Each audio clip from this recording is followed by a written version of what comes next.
নারী জাতিকে আল্লাহ পাক সম্মান দিয়েছেন আরাফাতের ময়দানে। রাসূল সাল্লাল্লাহু আলাইহি ওয়াসাল্লাম বলেছেন, তোমরা যে রকম দামি কাপড় পরবা, স্ত্রীকে সেই রকম দামি কাপড় পরাবা। সুবহানাল্লাহ। তোমরা যা খাবা, স্ত্রীকেও তাই খাবা।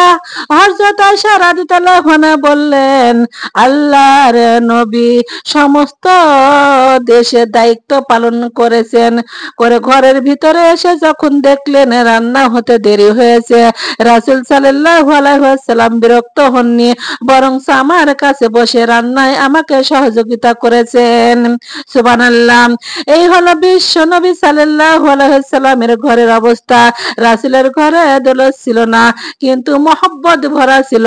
রাসূলুল্লাহ সাল্লাল্লাহু আলাইহি ওয়াসাল্লাম তার স্ত্রীদের মহব্বত করতেন, স্ত্রীও রাসূলকে মহব্বত করতেন। সুবহানাল্লাহ। একদিন আয়েশা রাদিয়াল্লাহু আনহা হুজুরকে গোসল করাইতেছিলেন, মাথার উপরে পানি ঢালতেছিলেন। হুজুর একটা চৌকির উপরে বসেছিলেন। তিনি দেখতে পেলেন রক্তের মতো কি যেন প্রবাহিত হয়ে যাচ্ছে। হুজুর জিজ্ঞাসা করলেন, আয়েশা রে, পানির ভিতরে রক্তের মতো কি যেন দেখা যায়?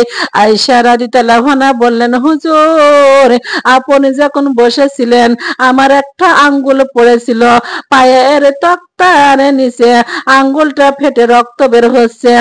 ইহা শুনে তিনি তাড়াতাড়ি উঠে আঙ্গুলটি বেঁধে দিলেন আর বললেন, আয়েশা রে, আঙ্গুল ফেটে গেল, একটু উহু আহ পর্যন্ত করলা না, এতক্ষণ পর্যন্ত তুমি কষ্ট করলা কেন? আয়েশা রাদিয়াল্লাহু আনহা বললেন, হুজুর, এটা তো একটা পায়ের আঙ্গুল, আমার কলিজাটা ফেটেও যদি রক্ত পড়তো তবু আপনাকে আমি উঠে বসতে বলতাম না। আয়েশা রাদিয়াল্লাহু আনহা কোরআনের হাফেজ ছিলেন, হাদিসের ও হাফেজ ছিলেন। 6 লক্ষ হাদিস মুখস্থ ছিল, হাজার হাজার সাহাবীদের তিনি উস্তাদ ছিলেন।